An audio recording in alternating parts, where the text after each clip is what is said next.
Verdade, Bruno, a gente falava aqui da história, né? O Palmeiras está 7 jogos sem vencer o Flamengo no Allianz Parque, desde 2017, a última vitória em 2017. Nesse período aí, nesses 7 jogos, 5 empates e 2 derrotas. O Abel Ferreira nunca conseguiu vencer o Flamengo no Allianz Parque. Olha só.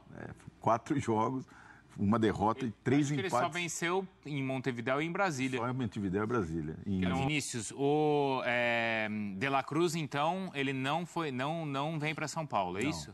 Não foi relacionado, já é baixa certa aí para esse jogo. E eu estava até comentando aqui a dúvida para montar esse Flamengo no meio campo ali. Retorna o Gerson e coloca ali o Luiz Araújo, que entrou muito bem no primeiro jogo, né, no lugar do Cebolinha. Até não entrou do lado dele, né? Entrou do lado esquerdo, né? Do lado esquerdo, ele é canhoto, mas está acostumado a jogar pelo lado direito. Então, é essa a dúvida no Flamengo aí, já que tem o Cebolinha à disposição, né? Vamos ver como é que ele vai amar esse meio campo, um time mais contido ali no meio campo, ou com o Gerson, que está jogando muito na função ali pelo lado direito. Uma curiosidade, Bruno, a gente falava aqui da história, né? O Palmeiras está 7 jogos sem vencer o Flamengo no Allianz Parque, desde 2017, a última vitória em 2017. Nesse período aí, nesses 7 jogos, 5 empates e 2 derrotas. O Abel Ferreira nunca conseguiu vencer o Flamengo no Allianz Parque. Olha só. 4 jogos, uma derrota e 3 empates. Ele só venceu em Montevidéu e em Brasília. Só em Montevidéu e Brasília. Porque no Maracanã ele também não ganhou. É verdade. Só em Montevidéu e Brasília, só 2 vitórias. Inclusive. Ah, lá. Pronto. E aí, uma curiosidade, eu estava levantando os números, o Palmeiras não adianta só vencer, né? Precisa vencer por 2 gols para levar a decisão para os pênaltis e 3 para se classificar direto. E aí, uma vitória por 3 gols de diferença desde 1962, na época da academia. Você vê como é difícil. 62? 62. Eu não era nem nascido. Pois é. Você não vai nem acreditar, mas eu não era nem nascido, Vinícius. Será? Nem o Jean era nascido. Mas isso em São Paulo. Eu não entendi porque o NEM, tá? Você é o veterano aqui da... Isso é em São Paulo. Isso é em São Paulo. Em São Paulo. 3 gols de diferença desde 1962 em casa. Mas é muito significativo para um confronto como esse, 2 times grandes como esse, conseguir uma goleada por 3 gols. Eu não desacredito.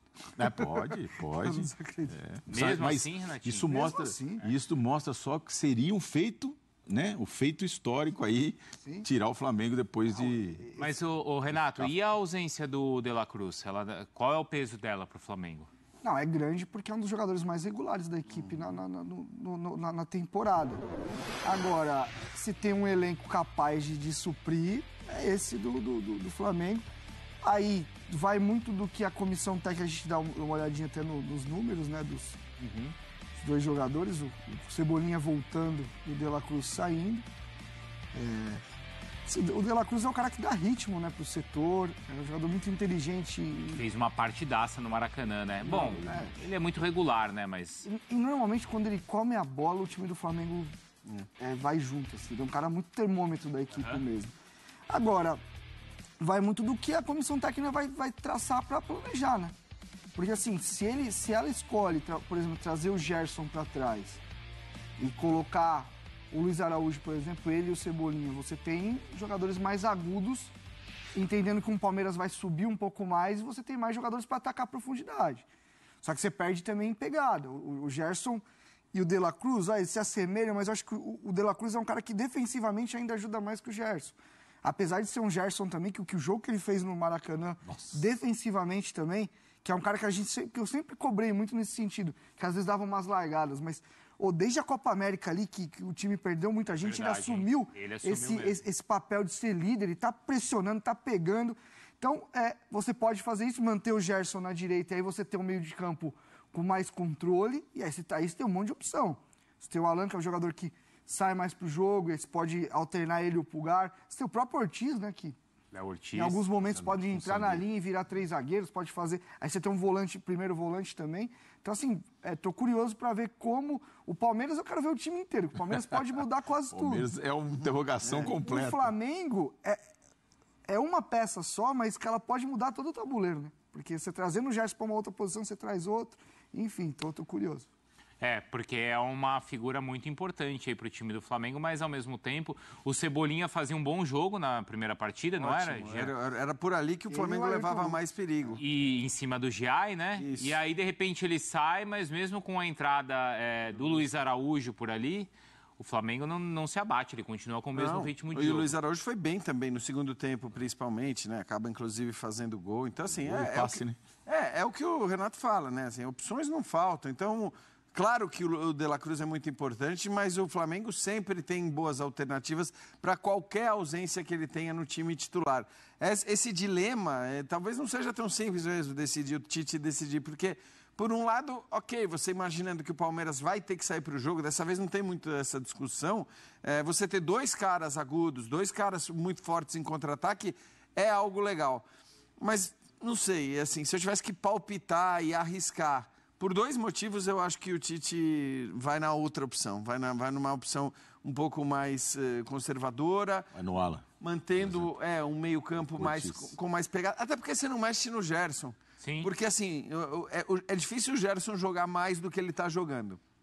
Então, você mantém o Gerson ali pela direita, com essa liberdade de chegar para o meio. Você tem uma vantagem de 2-0 e, portanto, quanto mais o Flamengo conseguir dificultar a vida do Palmeiras, melhor, porque o jogo começa com uma vantagem muito boa. Eu posso que se você, mesmo tendo a possibilidade do contra-ataque, se você dá muito espaço, se você dá muita possibilidade para o Palmeiras, a gente tem que considerar também a força e o histórico de mudanças que o Palmeiras já conseguiu em determinados confrontos para também ter algum nível de prudência ali na definição. Então, eu acho, mas não cravaria, mas acho que o Tite vai mais nessa, mantendo o Gerson onde ele está e colocando outro meio. E além de tudo é isso, né? O Tite é extremamente, né? As equipes são Tite, extremamente equilibradas, né? É difícil você imaginar uma equipe do Tite levando 3 gols.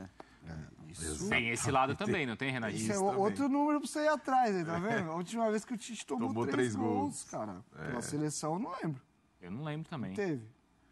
Aí, ô Vinícius, lição de casa, hein? Fazer daqui vamos fazer para amanhã, pro link amanhã. E assim, diante do histórico que você traz, porque assim, a gente tem esse histórico, né, em número de jogos, é que tudo bem, o Palmeiras ganhou 2 jogos que eram jogos que valiam taça. Sim. Mas em número de jogos, esse histórico recente tão positivo para o Flamengo, se você for imaginar, então, buscar a última vitória em que o Palmeiras faz 3 gols no Flamengo, ou vence por 3 gols de diferença, ou ainda que 2, deve ser, sabe qual? Deve um bom tempo para trás. Aquela do Tele, em 70 e quanto, Jean? 78, 79, no Maracanã. Aqueles 4x1, né? 4x0, 4x1 foi um jogo histórico e que levou o Tele à seleção. Mas de qualquer maneira, os Palmeiras classificar vai ser um feito aí histórico, porque tirar o Flamengo depois de estar perdendo 2x0 em casa com esse time do Flamengo vai ser realmente... E um Flamengo que jogou aí vai bem, ser uma bomba pro Tite administrar, né? Vai ser uma bomba pro outro lado. Acho que se não for o melhor jogador talvez tenha sido o melhor. O jogo do Flamengo na temporada. Porque era pra ter sido mais, inclusive. O Flamengo ganhou muito jogo na temporada e acho que assim, o Flamengo teoricamente passou pelo seu momento mais difícil, perdendo jogadores essenciais para a seleção uruguaia. Mas assim, teoricamente passou pelo seu momento mais difícil na temporada. Passou em alguns casos conseguindo bons resultados em jogos em que ele nem jogou tão bem, né? Conseguia muito mais na individualidade dos seus jogadores do que no desempenho do time como um todo. No jogo contra o Palmeiras foi um negócio impressionante, porque, inclusive aquela coisa, né, de pedir a intensidade, de pedir a pegada, de não deixar o adversário com a bola 2 segundos para parar para pensar. O Flamengo teve tudo isso o tempo todo, então acho que isso dificulta ainda mais o contexto aí para o Palmeiras. E poderia ter vencido por ainda mais. Fala. O Palmeiras finalizou só 2 vezes, né? Bom lembrar, um chute no primeiro tempo, nenhum. Aí, mas foi aquela do Moreno. Aníbal. Foi lá na Lua e depois do segundo tempo que foi fora também o chute. A última vez, então, que o Tite perdeu por essa diferença de gols foi em 2013. Sim, eu estava lá. Você estava lá, Renatinho? Que jogo foi? O Corinthians e Portuguesa. Você tem responsabilidade no resultado? Não, eu tinha acabado de chegar no clube.